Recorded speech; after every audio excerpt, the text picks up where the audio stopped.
아침 말씀. 오늘 본문 말씀은 누가복음 8장 26절에서 39절입니다.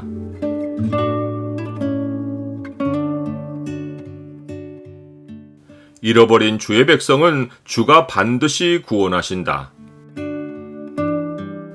오늘 본문을 명령의 창으로 보면 그리스도인이 일상에서 받은 사명이 무엇인지가 보입니다. 명령의 창을 보여주는 구절은 8장 39절입니다.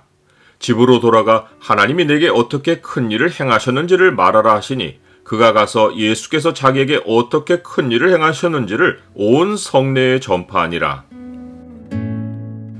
예수님이 호수 저편으로 건너가실 때 광풍이 호수로 내리쳐 배가 뒤집힐 위기에 처했는데 이것은 우연이 아니었습니다. 예수님이 건너가신 곳에는 군대 귀신 들린 자가 있었습니다. 그 사람 안에는 로마의 한 군단에 해당하는 6,000마리 이상의 귀신이 들어가 있었습니다. 욥기에서 사탄이 욥을 칠 때 큰 바람으로 집 네 모퉁이를 쳐서 무너뜨려 그의 자녀들을 죽인 것처럼 어마어마한 악의 영들이 예수님이 가까이 오시는 것을 알고 타신 배를 뒤집어 예수님을 죽이려고 바람을 사납게 일으킨 것입니다. 그러나 악의 세력은 하나님의 뜻을 막아서지 못합니다. 예수님이 갈릴리 호수 맞은편으로 건너가신 이유는 정확히 이 귀신 들린 자를 만나기 위해서였습니다. 예수님은 잃어버린 자기 양이 있는 곳은 한 영혼이 있을지라도 만나러 가십니다. 예수님은 사나운 광풍을 잠재우시고 육지에 내리셨습니다. 이 사건은 군대 귀신 들린 자에게 일어날 일을 암시했습니다. 예수님이 육지에 내리시자 몹시 사나운 귀신 들린 자가 예수님께로 달려와 그 앞에 절했습니다. 이것은 실제로는 그 사람 안에 들어간 수천의 귀신이 예수님께 굴복한 것입니다. 귀신 들린 사람은 거라사인의 도시 사람이었는데 귀신이 그에게 들어간 후로는 그의 일상이 완전히 파괴되어 옷도 입지 않고 집에서 뛰쳐나와 광야에서 살았습니다.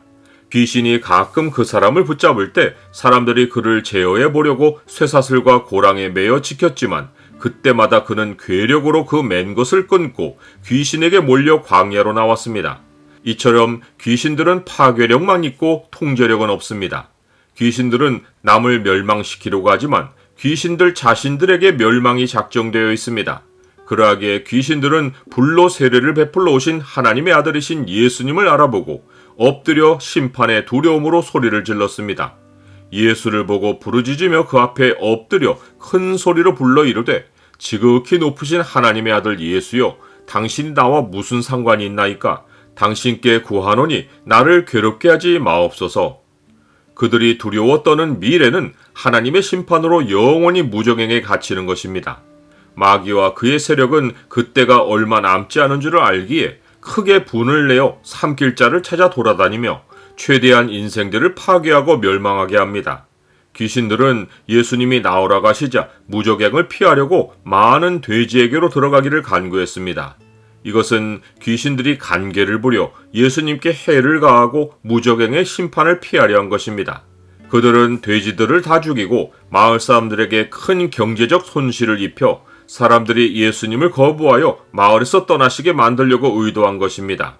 그러나 예수님은 그것을 아시고도 귀신들의 요청을 허락하셨습니다. 이는 그 도시 사람들이 예수님께 어떤 반응을 보일지를 시험하려 하셨기 때문입니다. 귀신들은 예수님의 허락을 받아 돼지에게로 돌아갔고 돼지떼를 비탈로 몰아 호수에서 몰살시켜 엄청난 경제적 손실이 발생하게 만들었습니다. 돼지를 치던 자들은 그 일을 보고 도망하여 성내와 마을에 알렸고 사람들은 그 일을 보러 나와 귀신 들렸던 사람이 옷을 입고 정신이 온전하여 예수님의 발치에 앉아있는 것을 보고 두려워했습니다. 그런데 귀신 들렸던 자가 어떻게 구원받았는지를 현장에서 목격한 자들이 이들에게 자초지정을 말하자 사람들은 더 큰 재앙이 자기들에게 닥칠 것을 두려워하여 예수님께 떠나가시기를 간구했습니다. 그들의 관심은 한 영혼의 구원에 있기보다 더는 경제적 손실을 보지 않고 안정되게 사는 일에 있었습니다. 예수님이 시험하려 하신 것이 그들의 마음밭이었는데 누구 하나 예수님의 복음을 받을 마음이 준비되어 있지 않았습니다. 예수님은 구원받은 사람이 자기를 따르려고 하자 그를 집으로 보내시며 그 도시의 복음 전파 사명을 맡기셨습니다. 이제 구원받은 이후 그의 일상은 하루하루가 하나님의 큰 일을 전파하는 특별한 나날이 되었습니다. 거듭난 하나님 백성의 일상은 경제적 이익을 쫓는 나날이 아니라 생명이 끝나는 날까지 하나님이 나에게 어떻게 큰 일을 행하셨는지를 이야기하는 기회입니다. 나는 일상이 복음을 전하는 최적의 환경인 것을 압니까? 모든 그리스도인에게는 하나님을 만난 이야기가 있습니다. 복음 전파는 특별한 이야기를 만드는 것이 아니라 하나님이 나에게 행하신 일을 말하는 것입니다. 복음을 전파하는 자리도 일부러 만들려 할 필요가 없습니다. 나의 일상이 최적의 장소입니다. 하나님의 큰 일을 전파하는 것은 사람의 일상이 복음으로 회복된 곳에서 지속해서 해나가야 합니다. 너는 말씀을 전파하라. 때를 얻든지 못 얻든지 항상 힘쓰라. 범사에 오래 참음과 가르침으로 경책하며 경계하며 권하라.